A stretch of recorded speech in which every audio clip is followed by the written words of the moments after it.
Bismillahirrahmanirrahim. Alhamdulillah Rabbil Alameen. Hasbunallah wa ni'mal wakil. The Lord is my light and my salvation. Whom shall I fear? And yea, though I walk through the valley of the shadow of death, I will fear no evil, for you art with me. Thy rod and thy staff, they comfort me. Thou preparest a table before me in the presence of my enemies. You anoint my head with oil, my cup runneth over. And surely goodness and mercy shall follow me all the days of my life. And I will dwell in the house of the Lord forever and ever. Amen. Assalamu alaikum. It's Wednesday, my special day. Welcome to Johnnie's Bite. Now, this morning, a few things that I want us to talk about. We will go to Parliament. We will go to Ecowas, and we will ask a few questions of our leadership, both in the country and outside the country. And I've seen yesterday and the day before conversations about how difficult it is to grab a passport in this country. The minister had come to bemoan it. Yesterday, I played a video for you how the minister also at her vetting table said that they had gone into a public-private partnership and that everything was working well. So the question that naturally comes to mind is that if everything was working well and it was considered as an achievement by the Honorable Shelley Ayoko Boche, how did things get so bad that now she has had cause to come public to complain? What happened to supervision? Because if we were supervising, we wouldn't have had those questions to ask. And people didn't start complaining about passports. I have complained about passports here so many times. So supervision was a problem. And who supervises it? All the buck stops with the minister. So did the minister do a good job? I don't know. The minister was also busy telling us about how she and Dr. Baumia have worked closely together to bring us a certain digitalization agenda. It's a good thing to do, to decentralize and all of that. But if you are paying for, say, a software, or you are in partnership with somebody to provide a software that will provide a certain service, and the software can be bypassed by people. So I walk into a service center, I fill out the form, I choose a date. I say, okay, I will be available on the 4th of November when the MPB will be meeting. I will be available to go and take my biometrics. And somebody in there can change the dates and not even inform me, or I'm not told. I don't see any reflection. And all I know is that I have applied for passport and it's been more than 7 months and I'm waiting. There is a problem. And I demonstrated to you how the GRA had the same issue. I did. With the tax thing. I did. I showed it on TV. I did. We have heard how the SIM card registration software also, the back end, and the key players within the space, they're talking. Should we be worried about outcomes at the port too? Are we getting value for money for these softwares that we engage in? It's the question that we must ask. Because as for the ranting by people who have the authority, we don't have the authority to take the decisions. That's why we speak up. But when people who have the authority join us to complain, there's a problem. There's a problem. And now it appears that ministers are beginning to, they put their people together and they start telling them, you have not done this, you have not done that, you have not done this. We don't need that in the public domain, no. You are supposed to be coordinating. You're supposed to be managing. You're supposed to be, we appreciate the fact that you are worried that people are charging more for what is supposed to be less. But how did they gather the momentum and impetus to do that if we indeed have a system that is supposed to kick them out? That's the question. Now, ECOWAS is still bent on sending troops to Niger. At the last check, our parliament is divided. But I will not take the division in parliament over a decision of that nature for good, because we have seen parliament disagree on many issues, particularly, and I start from where Madam Shelley Ayoko Boche herself, Kojo Upon Kroma, Hawa Kumsin, about 16 or so of them.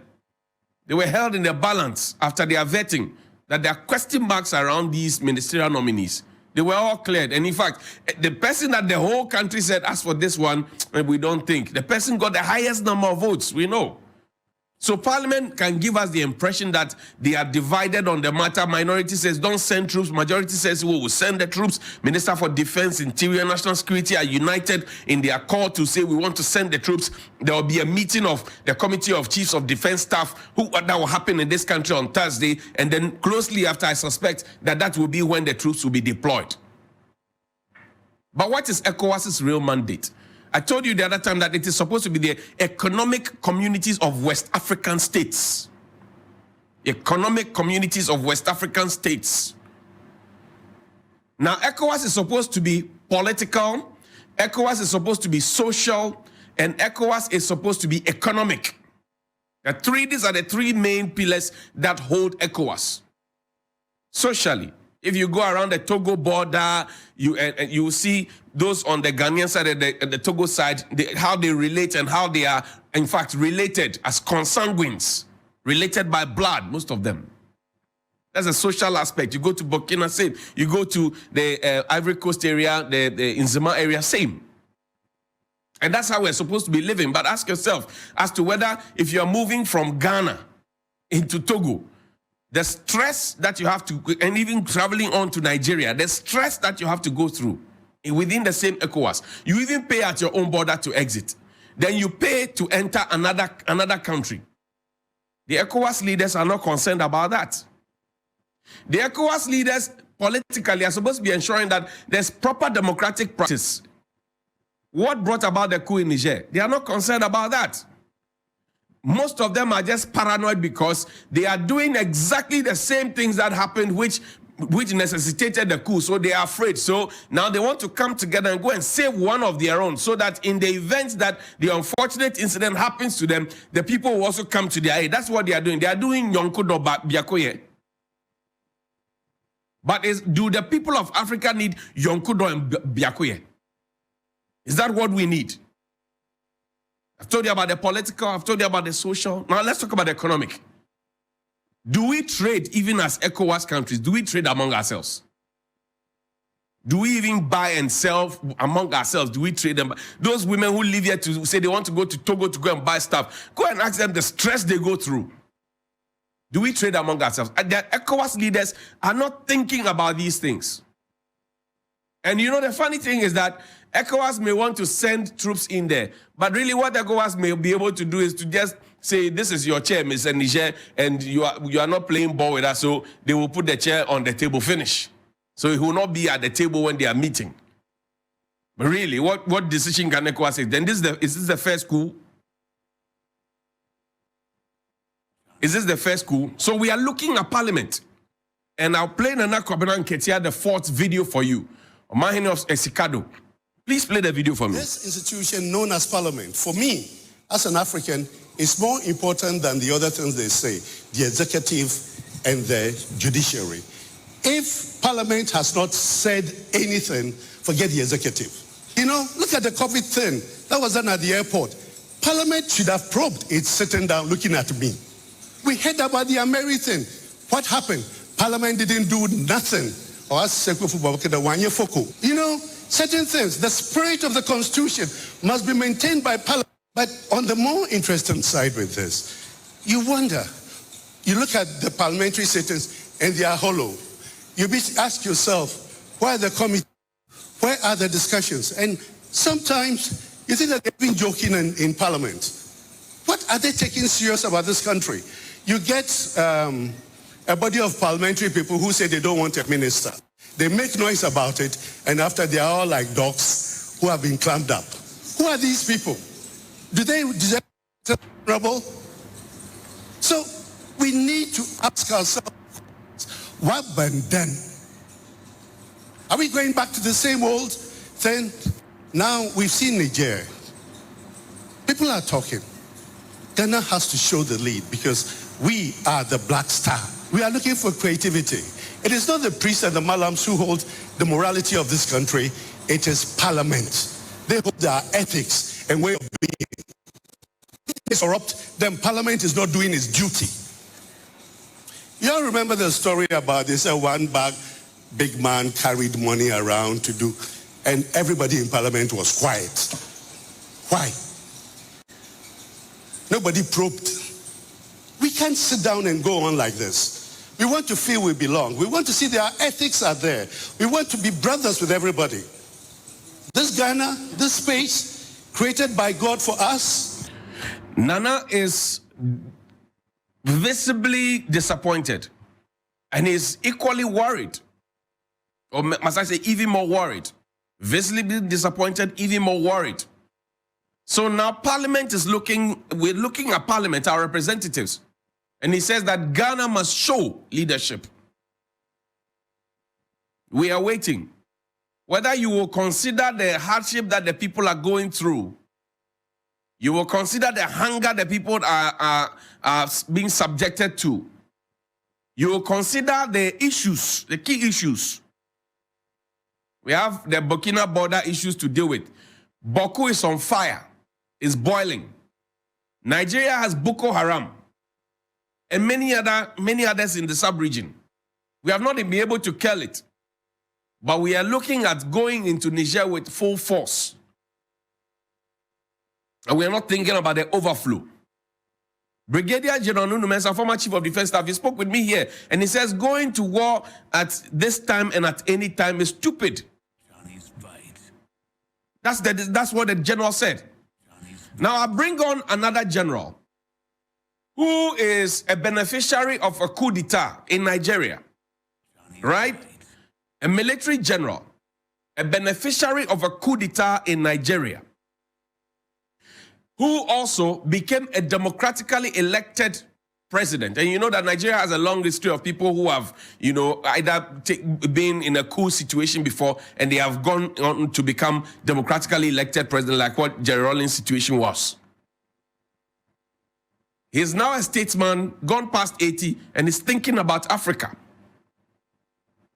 His age mates and sometimes his brothers within a certain range are the ones who are meeting today to take a decision to go into a certain war which will have an overflow on all of us. They are not considering the future.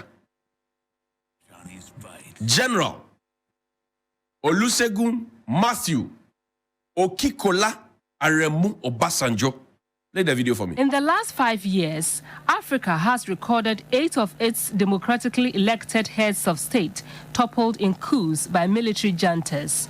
5 of the coups happened in West Africa.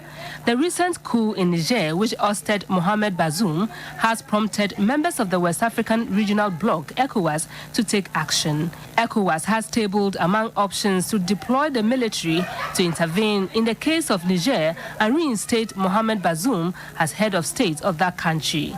Addressing the 15th African Youth and Governance Summit, former president of Nigeria, General Olusegun Obasanjo, blamed the military overthrows on abysmal administrative performance. The situation we are in is simply, let us put it as it is simply leadership and governance.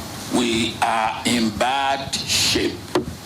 We are in bad situation because leadership and governance in our different countries, in our sub-region, and indeed have not been what it should be. And what we have in West Africa today is not just unconstitutional change of government that will transition to civilian or civil government quickly.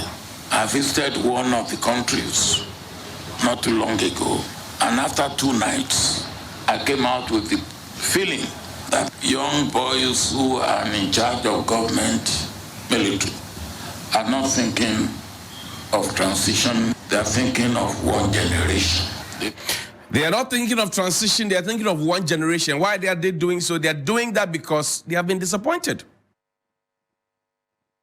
That's an admission that most of our leaders in Africa cannot make. They cannot be bold enough to say, I have failed you.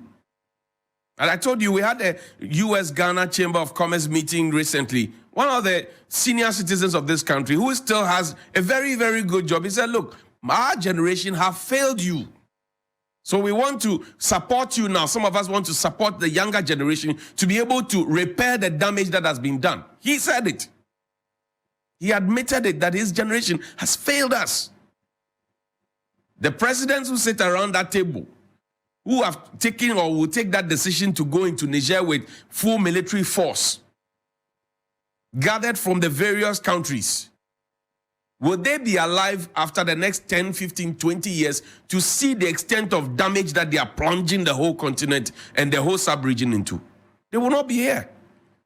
So they are not thinking about the totality of the African race, the totality of the regional bloc, the totality of the future of the younger generation. They are just thinking about their selfish interests and how they can remain in power. But what do they do with the benefit of power? Johnny's bite. What do they do with the benefit of power? That's the question that the African young people are asking. Yesterday, I put up a tweet and said, let's have a national youth farm.